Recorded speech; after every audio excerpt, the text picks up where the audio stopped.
Record numbers of U.S. voters have hit the polls early this year.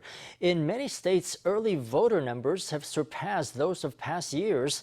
And in some states, the number of early voters has already surpassed the total number of people who voted in those states in the last U.S. presidential election. The majority of early voters have also braved the risk of COVID-19 infection by turning in their ballot in person rather than opting to mail their ballot in. The 2020 U.S. presidential election is entering the final week of campaigning. As people wanted to avoid large crowds owing to the pandemic, the number of early voters this year is greater than that of the past. Yeah, I voted Tuesday last week. I voted yesterday. So far, over 90 million Americans have already voted. This is more than the 2/3 of the U.S. population who voted in 2016. It is also the first time many Americans have voted early. No, this is my first time actually. Despite the havoc wreaked on the U.S. by the pandemic, the majority of early voters choose to vote in person rather than mailing their vote in to avoid contact with others.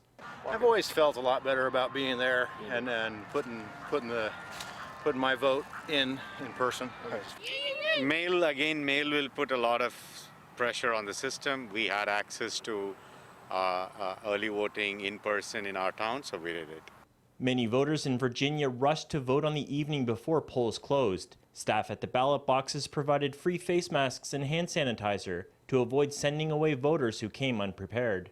In some of the key swing states, including North Carolina, Florida, and Arizona, the number of early voters has already come close to the 90% voter turnout in 2016. In Texas, early voters have already surpassed the total number of voters that year.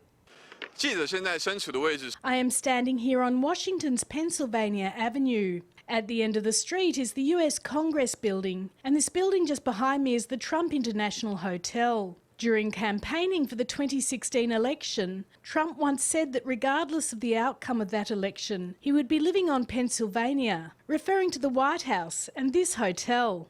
The outcome of this year's U.S. presidential election will be revealed on Tuesday next week. Whether Trump will remain in the White House in January or end up staying at his hotel will be left to the people of America to decide.